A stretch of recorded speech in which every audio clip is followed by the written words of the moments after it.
Sejumlah wartawan Padang Pariaman dan Kota Pariaman yang lebih dikenal dengan nama Piaman bernaung di bawah Persatuan Wartawan Indonesia setempat menambah profesi sampingan mereka menjadi petani dengan membentuk kelompok yang mereka namakan Wartawan Bertani atau Wartani yang arealnya berlokasi di Nagari Siku Jawa Barat, Kecamatan Limokoto, Kampung Dalam.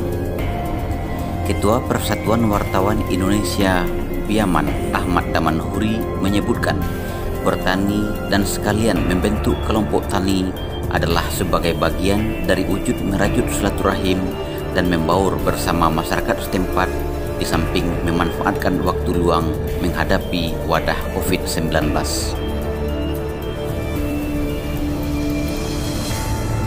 Bertaninya wartawan Piaman itu memanfaatkan areal seluas belasan hektar yang disewa untuk ditanami asam biasa yang lebih dikenal dengan nama asam kape dan juga asam lemon.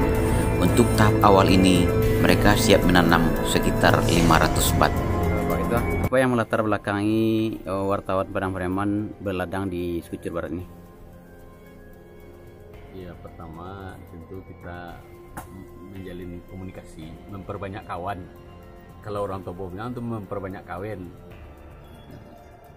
artinya memperbanyak dosana. Berapa luas areal? Ada 16 hektar. Itu kita isi dengan asam, jagung, durian, jadi yang ada juga termasuk buah pala. Udah berapa lama?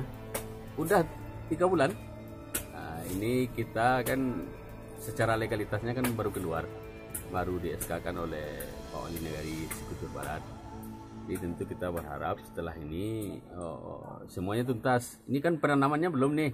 Yang asam limau kapas itu baru akan ditanam minggu depan. Sementara Ketua Kelompok Wartawan Bertani Samsul Bahri menyebutkan sebelum membentuk kelompok baru-baru ini, secara pribadi-pribadi wartawan dan anggota kelompok sebelumnya sudah bertani sejak tahun yang lalu. Mereka yang secara pribadi-pribadi tersebut menanami lahan sekitar 20 hektar itu dengan tanaman pokat, jagung, dan juga buah pala.